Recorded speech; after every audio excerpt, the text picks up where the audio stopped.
Bonjour Sabrina, je t'ai Salut Anne. invitée ici au musée de la Laine parce qu'il y a le montage d'une pièce assez gigantesque et donc je me suis dit que pour que tu fasses un petit reportage, ça serait vraiment super parce que tu fais toujours des reportages extraordinaires. Et raconte-moi un peu qu'est-ce qui t'a amené à faire tous ces reportages et comment tu t'y prends Alors, comment est-ce que j'ai été amenée? Là, il faut peut-être revenir à l'enfance, inconsciemment, je pense, parce que mon père faisait de la photo.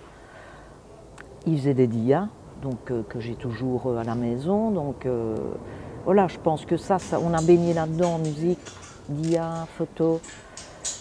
Puis voilà, les circonstances de la vie ont fait qu'on a dû revenir en Belgique. J'ai fait vite fait un peu de dessin, puis j'ai fait quelques années à Saint-Luc à Liège. Je me suis quand même plus amusée en sortant de l'école. Voilà, je pense que je suis au départ portraitiste. Enfin, en tout cas, avec les années, je me suis rendu compte que plus je faisais de la photo, plus j'avais besoin des gens pour m'épanouir. Et voilà, alors comment je fais? Je pense que vous l'avez vu, c'est vrai que c'est assez gymnastiquant. J'ai besoin de voir les choses d'en bas, de haut. Donc il faut bien faire bouger le corps tant qu'on peut. Donc voilà, ça je ne m'en étais pas rendu compte. C'est peut-être grâce un peu à ce petit reportage-là que vous me faites voir les choses différemment. Et voilà. Et quelle était ta deuxième question? Je ne sais plus.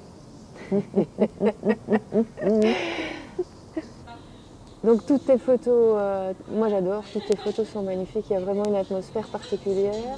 Et donc je voudrais savoir si tu vas les exposer.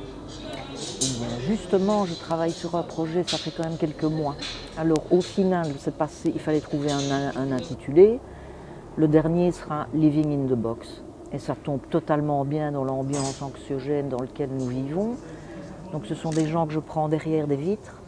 J'ai quand même parcouru pas mal de kilomètres dans la Belgique. Et oui, il y a une exposition prévue, mais qui a été reportée et reportée et reportée. Et donc la petite pièce qui est à la Villa Sauvage représente une petite partie de ce travail.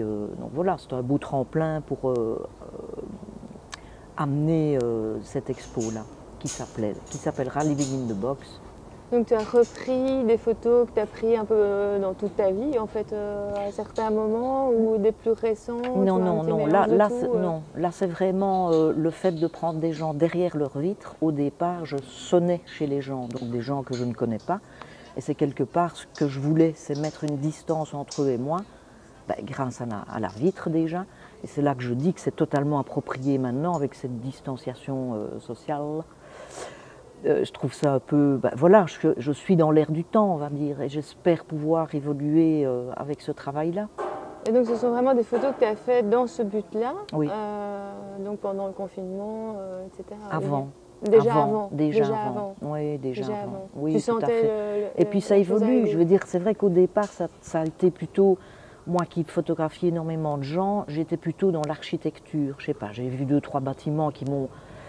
Donc j'ai commencé comme ça. Donc vraiment une grande distance entre lui, elle et moi, mais en montrant l'architecture en premier.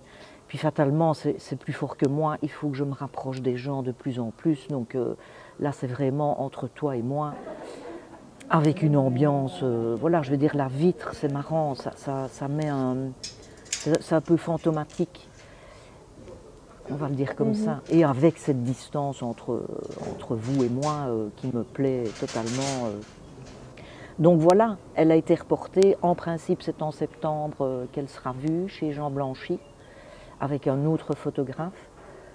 Mais voilà, je n'ose pas dire de date, on verra bien.